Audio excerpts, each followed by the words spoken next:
In this movie, we're going to briefly recap on the various operators that we've learnt throughout this chapter.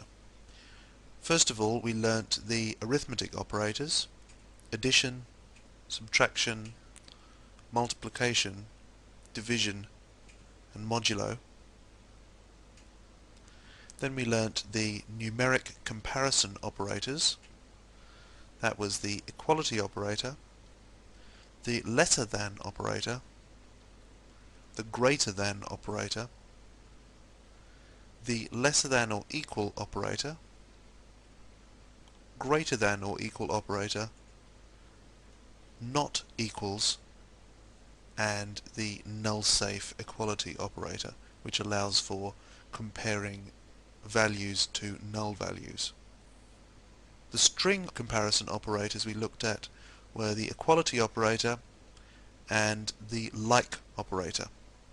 The like operator included two wildcards, first of which was the underscore symbol, which allowed for a wildcard that could stand for any one single character, and a percent symbol, which when used with the like operator could stand for any number of characters.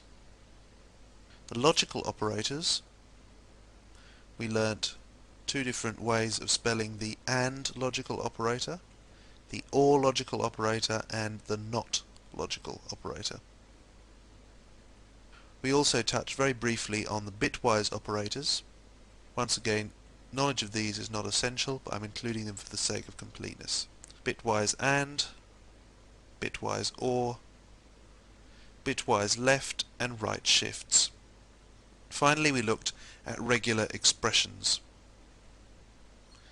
The regular expression operator is REGEXP, and a synonym for that is R-like. Can be used interchangeably. We can use this symbol to lock the pattern to the beginning of the string, and this symbol, when used at the end, locks the pattern to the end of the string. This symbol works like logical OR when used within a regular expression to match either one of the patterns either side of this particular symbol. These square brackets define a character set. When we use a hyphen within the square brackets, we're specifying a range, such as alphabetical characters. And we can use this symbol when we use it within the square brackets.